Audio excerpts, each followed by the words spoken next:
Salut, bienvenue sur DoFit. Aujourd'hui, dernier épisode sur les bascules du bassin en position debout. Donc, en position debout, on le fera après en pratique. Il y a surtout la bascule du bassin en flexion-extension. Donc, extension et un peu de flexion qu'on peut utiliser.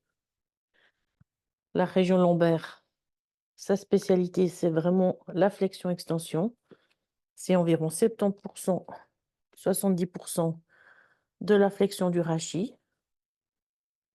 Et aussi passablement d'extension possible au niveau lombaire, dû à l'anatomie de ces facettes articulaires qui sont bien verticales et qui permettent justement ce mouvement de flexion et d'extension. Donc, en position debout, les bascules du bassin permettent de soit venir creuser plus le bas du dos ou, à l'inverse, de décreuser le bas du dos. Et puis, dans l'autre sens, on peut aussi faire une petite bascule latérale et une flexion latérale de la colonne lombaire, en simplement pliant un genou après l'autre. Les rotations, c'est pas vraiment super pratique de le faire debout, donc on va laisser de côté la rotation.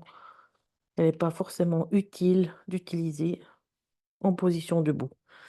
Ces petites bascules du bassin, par contre, elles te permettent, si tu restes longtemps debout dans la même position, tu as peut-être remarqué de temps en temps la survenue d'une douleur comme une barre en bas du dos. Et il suffit des fois de venir un petit peu décreuser le bas du dos pour soulager cette douleur en bas du dos. On a aussi cette douleur des fois quand on visite les musées et qu'on bouge un peu plus lentement que d'habitude, reste statique. Et là, on a des fois cette douleur en forme de barre. Donc, en pratique, on va apprendre à venir décreuser, creuser un peu plus, trouver son neutre. Et puis aussi, on va venir faire une petite bascule latérale qui permet aussi de modifier un petit peu ses appuis sur la colonne lombaire. Et ça peut aussi venir aider à détendre le dos. On va le faire en pratique tranquillement. Donc, rien de bien compliqué. On peut utiliser un mur au début pour s'aider, pour faire la bascule du bassin, apprendre à faire cette bascule du bassin debout. Pour le faire, tu peux utiliser un mur. Mettre les pieds un petit peu en avant, sentir le bassin, l'appui de la colonne dorsale, et puis sentir cette petite petit creux qu'on appelle lordose au niveau de ses lombaires. Et puis là, on peut essayer de venir faire cette flexion lombaire en pliant un peu les genoux, ça aide, et laisser descendre le bassin et venir appuyer le bas du dos contre le mur. Et puis remonter simplement, revenir au neutre. Et ça, tu peux le faire plusieurs fois pour sentir ce mouvement.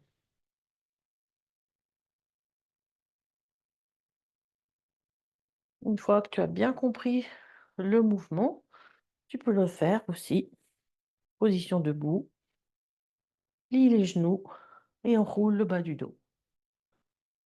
Et laisse remonter en position neutre.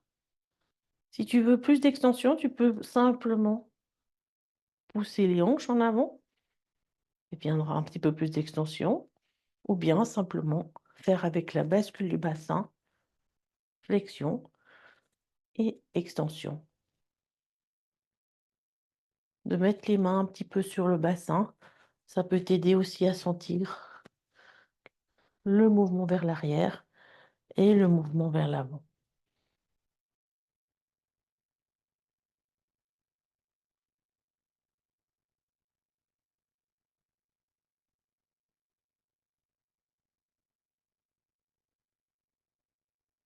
Et donc, quand tu es sur place longtemps, tu as peut-être des fois, sans t'en rendre compte, la tentation de venir un peu en extension avec les hanches en avant.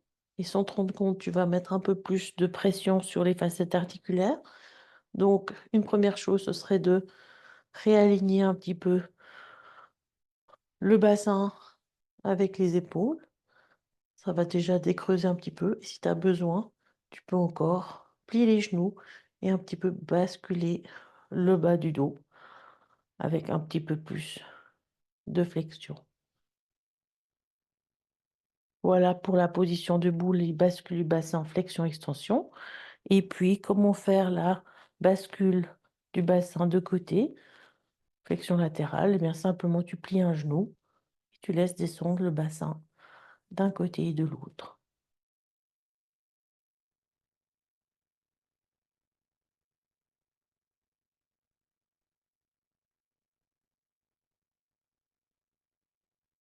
Et ça, tu peux aussi utiliser un livre pour te mettre un petit peu plus haut d'un côté pour pouvoir faire un plus grande bascule du bassin, flexion latérale, pour augmenter un petit peu plus l'amplitude.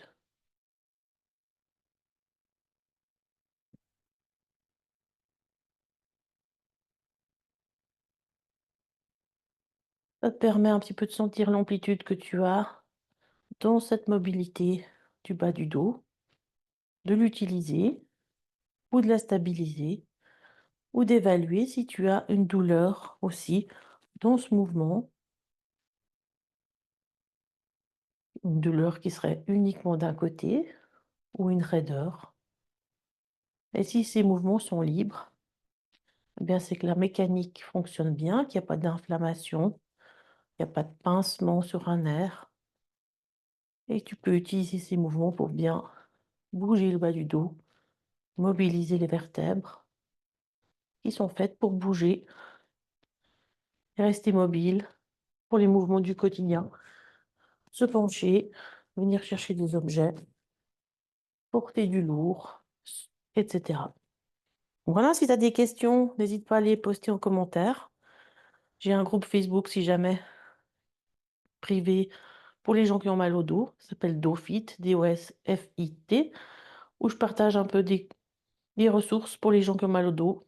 Et on peut s'entraider un petit peu simplement en partageant des connaissances et des expériences. Voilà, je te souhaite une toute bonne semaine et je te dis à bientôt. Ciao, ciao!